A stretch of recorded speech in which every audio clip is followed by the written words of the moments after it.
Hey everyone, today we're looking at the cells introduction for the Key Stage 3 biology. Today we'll look at a plant cell versus an animal cell. There are some things that will be the same and some that will be different. Everything that is alive is made of cells, and these cells are the smallest units of living things, even you. And they're like tiny building blocks of life, of all living things. But not all cells are the same, though.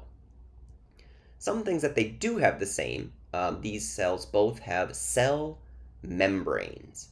And a cell membrane holds animal cells together, kind of like a bag.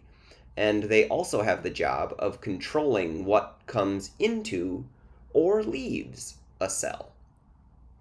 Something else they have in common is a nucleus, and the nucleus contains DNA, which is the controller of the cell. So the nucleus, we can also say, controls the cell and what it's doing or making. Cytoplasm is something else they have in common, which is this liquid inside the cell.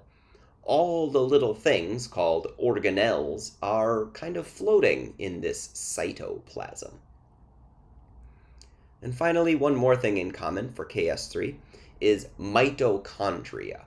And mitochondria are tiny structures where aerobic respiration happens. And this is a kind of respiration that needs oxygen. And during aerobic respiration, energy is made from sugars, and the energy is released from these mitochondria that do most of that aerobic respiration work. So now let's look at the plant cell only. Only plant cells, not animal cells, have chloroplasts. And chloroplasts contain chlorophyll, which is this green pigment. It's the reason why plants are green. Photosynthesis happens here in chloroplasts, and photosynthesis is the process that takes in sunlight to make food for the plant in the form of a sugar, glucose.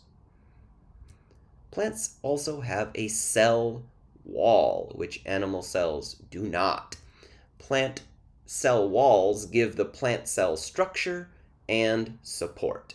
Where people, like animals, we have bones and muscles to help us stand up and move around. Cell walls do a lot of that work for plants.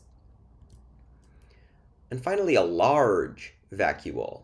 Animal cells also have vacuoles, but they're much, much smaller. This large vacuole is a big, sometimes empty space in plant cells, but it can be filled with liquids. And it also helps support the plant cell and helps it stand up. There are lots of other structures called organelles inside cells that you will need to learn later. However, these are the ones you need to know first. Not so bad, is it? So you could take a screenshot now if you want to study this later or make some flashcards, and I'll see you guys in the next video. Bye!